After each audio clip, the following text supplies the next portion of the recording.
Hello, welcome back everyone. We're working a little bit more today with our home invasion training, okay? And if you guys didn't see the first video, you should go and check it out. There's a lot of good stuff there.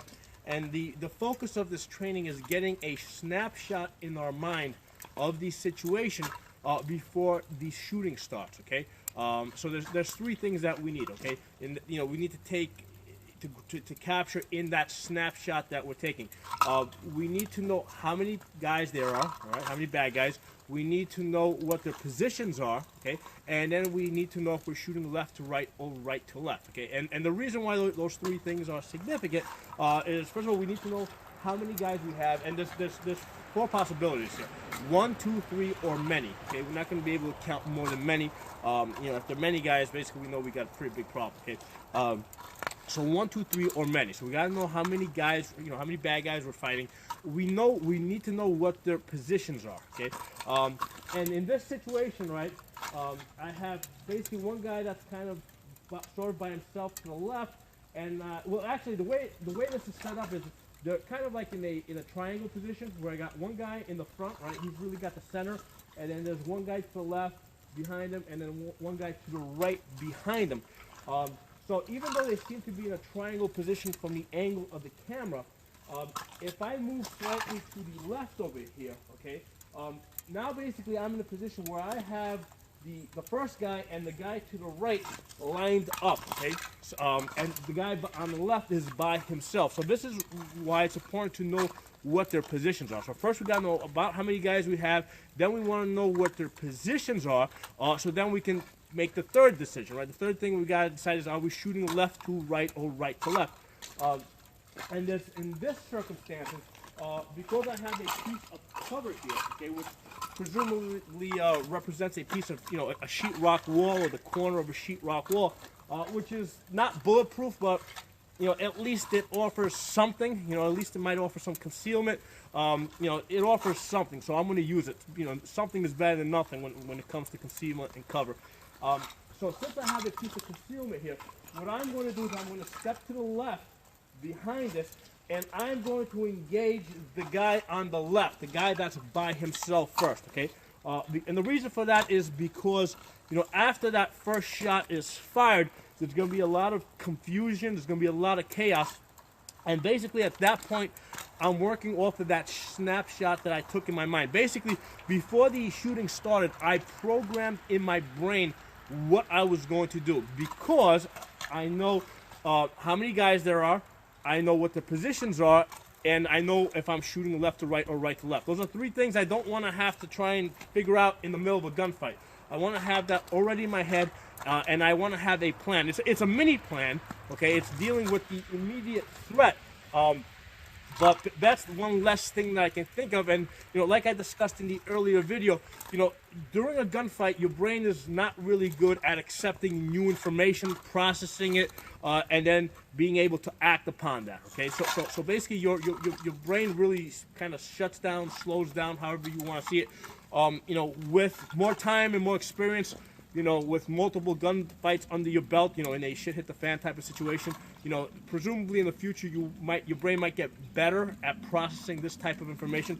But in your first gunfight, okay, that initial, that first gunfight, that first contact, okay, you're gonna have a hard time processing information during a gunfight. So when the gunfight starts, we need to know those things. We need to have those things in our head. How many guys we have.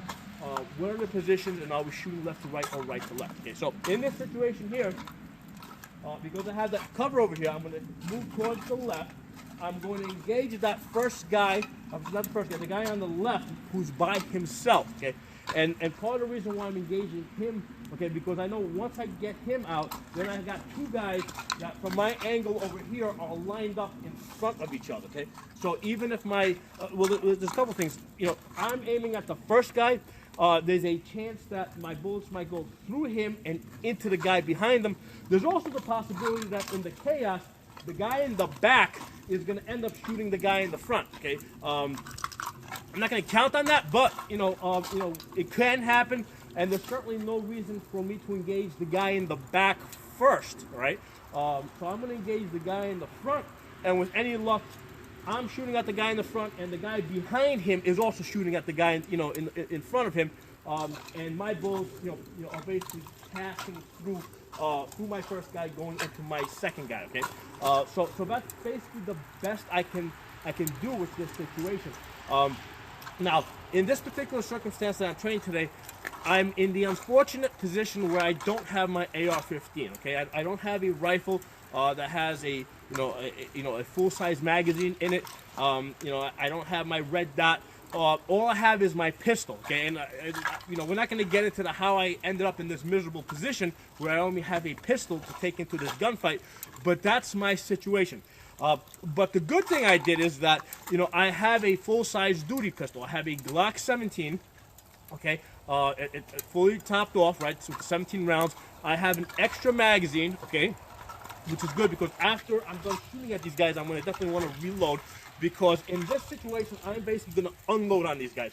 Given the fact that it's low light conditions, I don't know if, I'm not going to be sure if I'm hitting them or not hitting them. What I'm doing is I'm getting into my position and I am aiming at positions. Because after that first shot, after the flashes go off and the smoke, because, inside, when you're shooting indoors without ventilation, there's going to be a lot of gun smoke. I'm probably not going to be able to see them once the shooting starts. So I'm aiming at the last known positions, okay? That's the best I can do. So I'm going to engage that first guy that's by himself, okay? And then after I put a couple of shots at him, I'm immediately going to the next two guys who are basically nicely lined up, one, in front of each other, okay? So that hopefully my rounds will go through one guy and into the next guy. What I am doing is I'm using full metal jacket. I'm not using hollow points. I'm using the same stuff that the military uses, right? They use full metal jacket. And I want to use full metal jacket because I want that penetration. I want to go through the first guy and go and get into the second guy if at all possible, okay?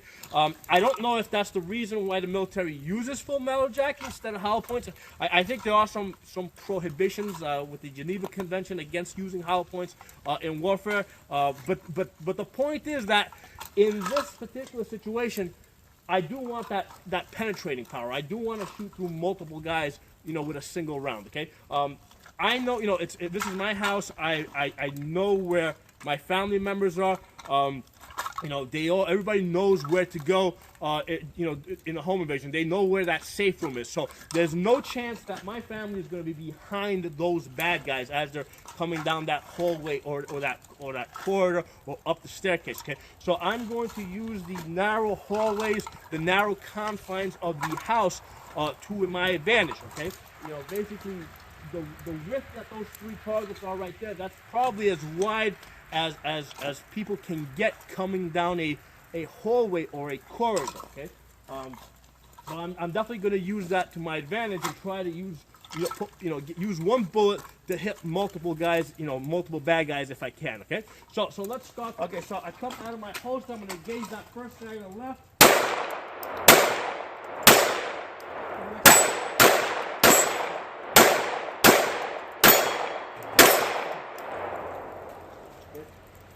Do a quick scan assess. I'm going to do a magazine change because I don't know if there's anybody coming in behind these guys, okay?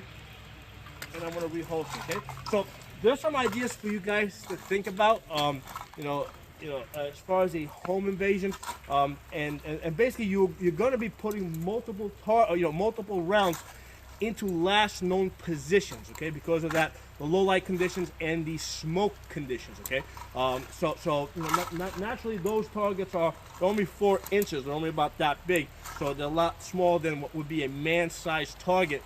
So basically almost all of those shots probably would have hit something if you've got 4 full-grown men in a hallway, okay. So thanks for watching. I'll talk to you guys next time.